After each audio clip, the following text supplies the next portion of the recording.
Bismillahirrahmanirrahim. Assalamualaikum warahmatullahi wabarakatuh. Selamat pagi anak-anak. Semoga kita dalam keadaan sehat selalu ya.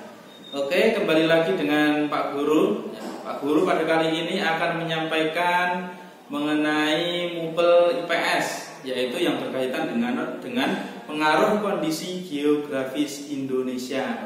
Ya, sebelumnya kalian bisa membuka buku paket tematik ya, tema 1, subtema 3 di halaman 84. Ya, silahkan dibuka dulu halaman 84. Kita akan belajar tentang pengaruh kondisi geografis Indonesia. Oke.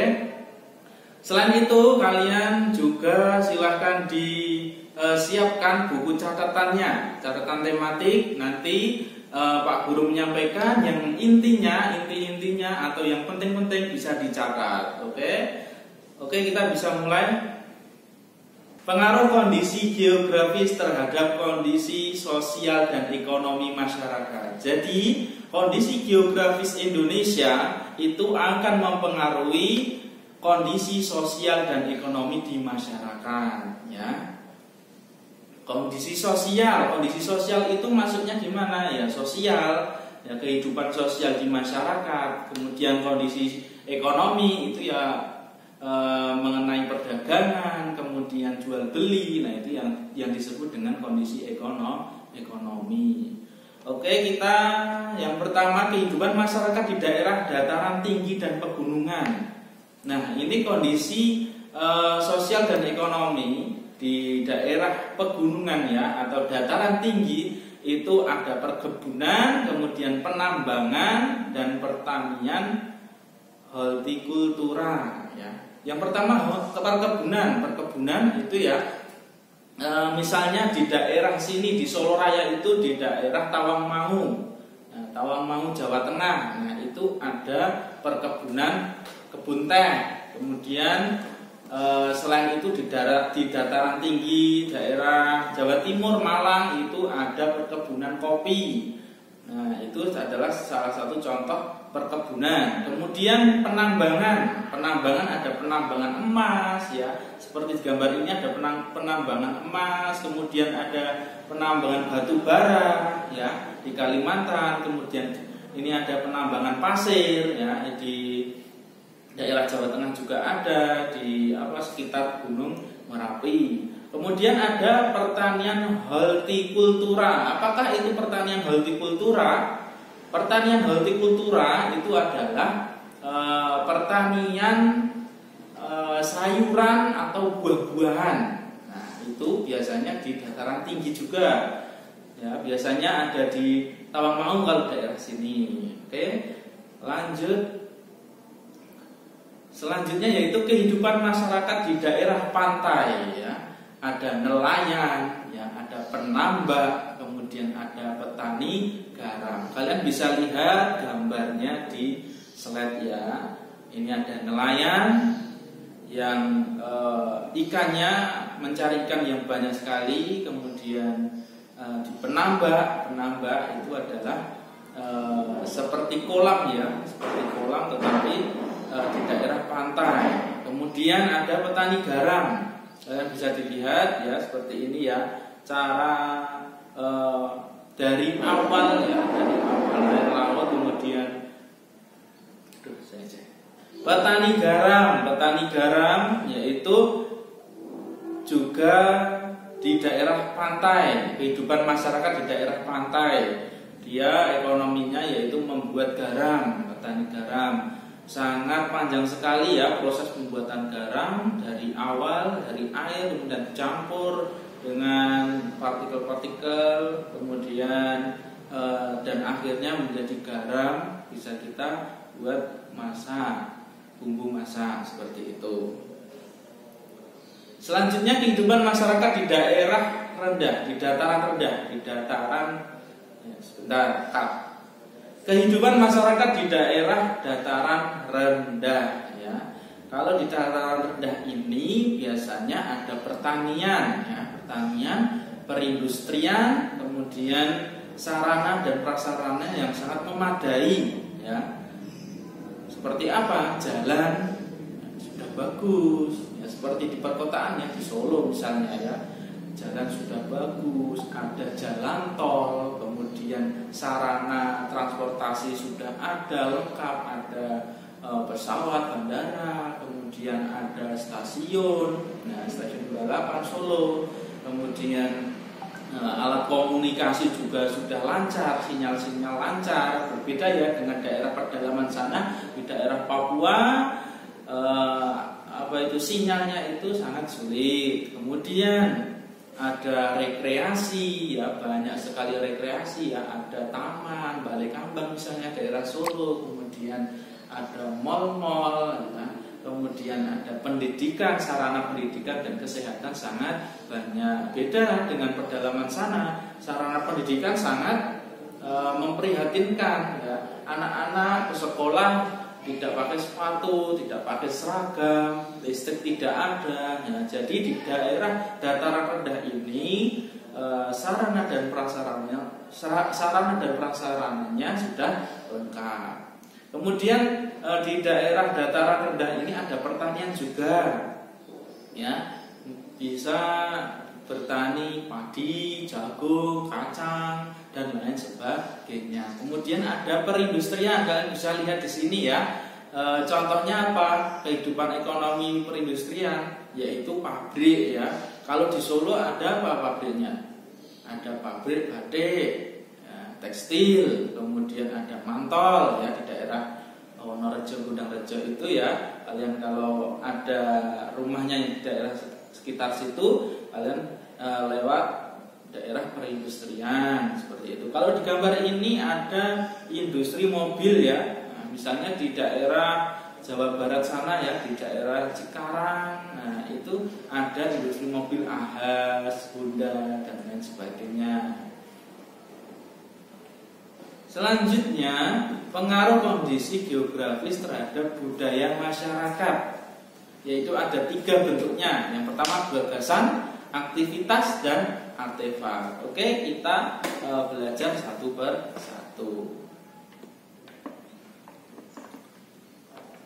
Yang pertama gagasan atau wujud atau ideal. Gagasan adalah kebudayaan yang berbentuk kumpulan ide, gagasan, nilai, norma, dan aturan yang sifatnya abstrak atau tidak dapat disentuh. Oke, contohnya apa? Gagasan ini, yang pertama ada adat, yang kedua aturan, kemudian ada tata krama. Adat misalnya adatnya orang Jawa itu kalau berjalan di depannya orang tua itu pasti menunduk, ya kan? Kalian kalau berjalan di depannya orang tua itu pasti menunduk. Itu adalah adatnya atau aturannya atau tata kramanya. Ya. Kemudian kalau kalian berangkat ke sekolah, kalian pasti cium tangan ya, cium tangan orang tua, kedua orang tua bapak ibu, kemudian minta doa restu, kemudian baru berangkat. Kemudian sampai di sekolah nanti juga ketemu guru. Kalian juga cium tangan. Nah, itu adalah wujud dari tata krama. Selanjutnya aktivitas atau tindakan. Nah, ini adalah kebudayaan ya. Kebudayaan berbentuk tindakan, berpola dari manusia dalam suatu masyarakat. Contohnya apa? Gotong royong. Ya, kalian pasti sudah melihat bapak kalian pernah ikut gotong royong atau kerja bakti di daerah kampung kalian ya. Kerja bakti misalnya membersihkan selokan, kemudian kerja bakti membuat membuat jembatan dan lain sebagainya. Nah, di sini kalian bisa lihat. Nah, ini ada contohnya ya, membersihkan sungai yang banyak sampah. Nah, ini bapak-bapak sedang membersihkan sungai. Agar apa? Agar kalau musim hujan airnya bisa lancar, tidak tersumbat. Kalau tersumbat, kalau tidak dibersihkan, maka akan terjadi banjir. Kemudian sebelahnya ini ada gambar masyarakat sedang membuat jembatan. Nah, ini ya gotong royong ya. Kemudian kalau yang sebelahnya ini ada upacara adat. Ini adalah juga contoh kebudayaan yang berbentuk aktivitas ya. Ini ada gambarnya, ini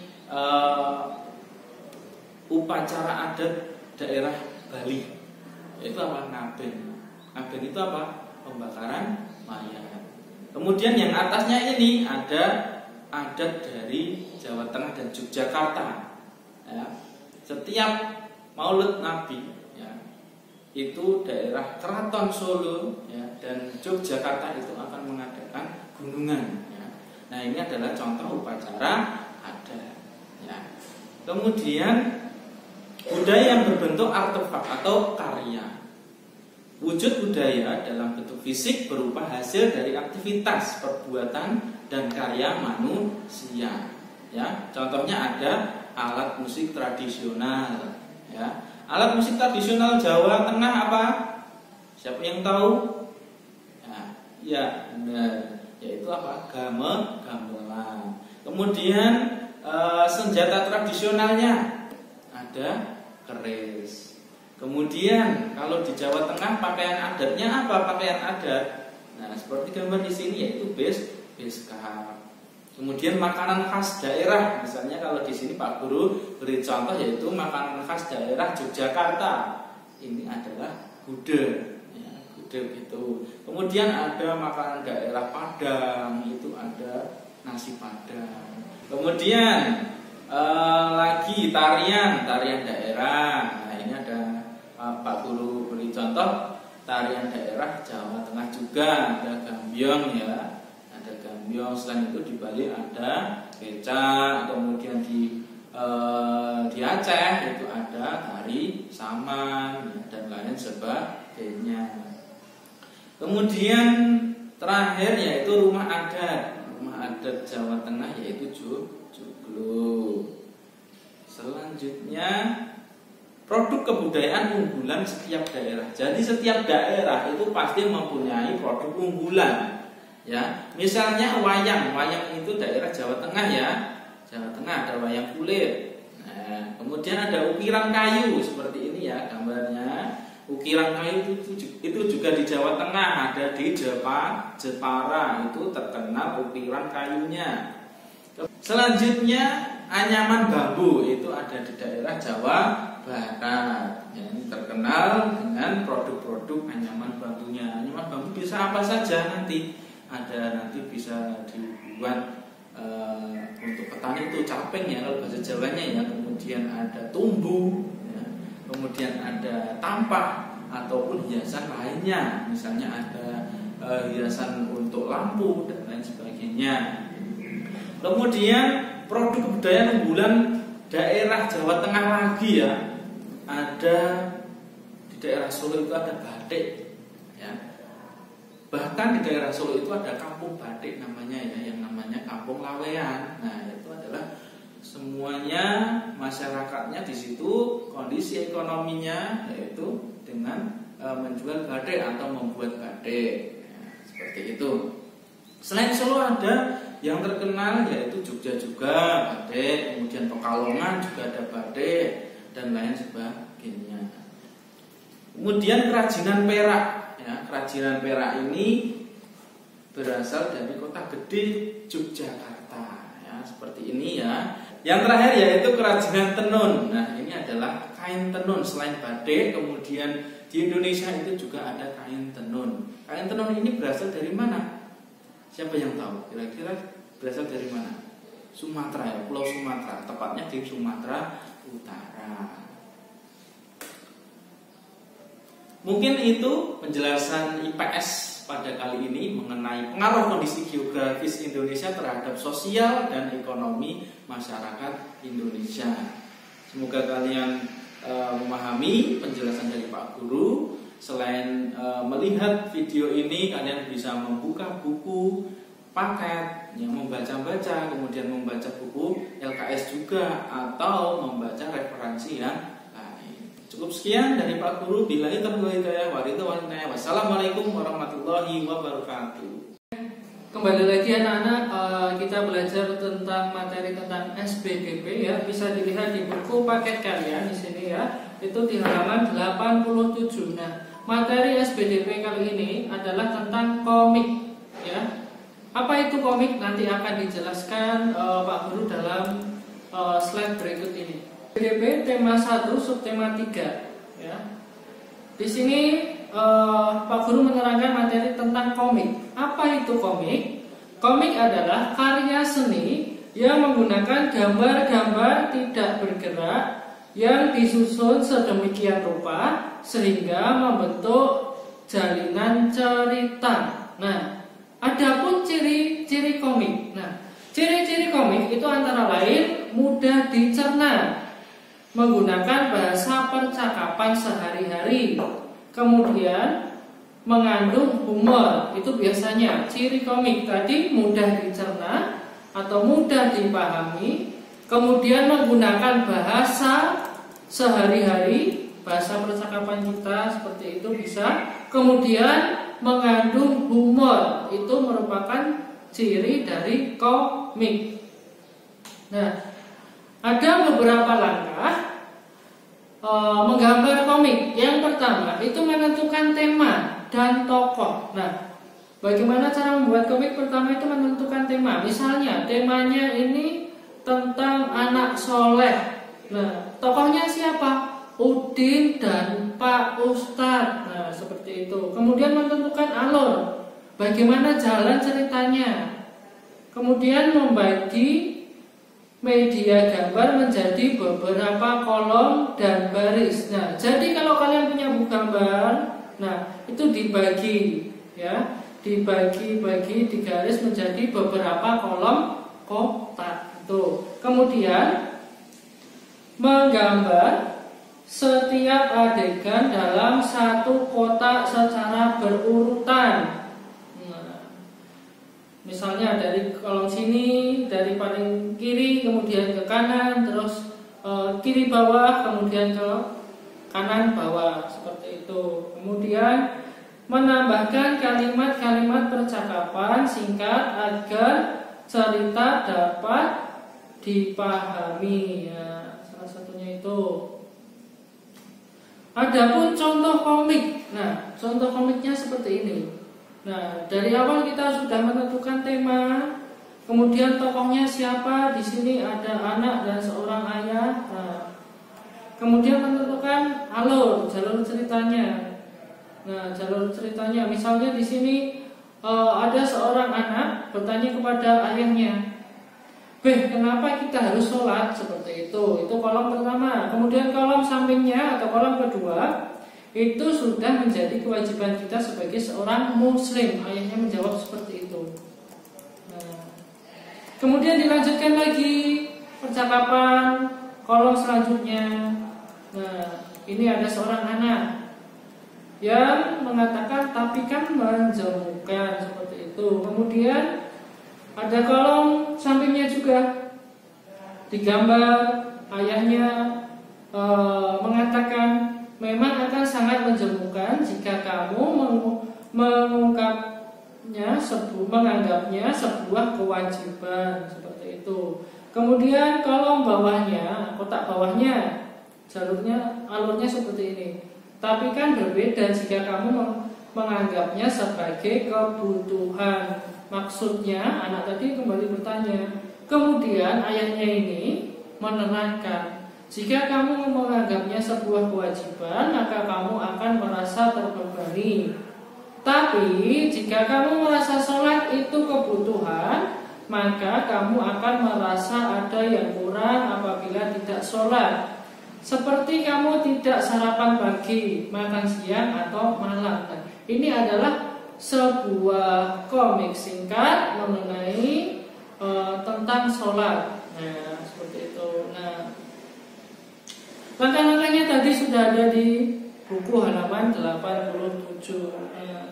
Semoga kalian bisa memahami tentang komik ini, singkat materinya, sangat jelas. Mungkin itu saja dari Pak Guru. Pak Guru akhiri, wassalamualaikum warahmatullahi wabarakatuh.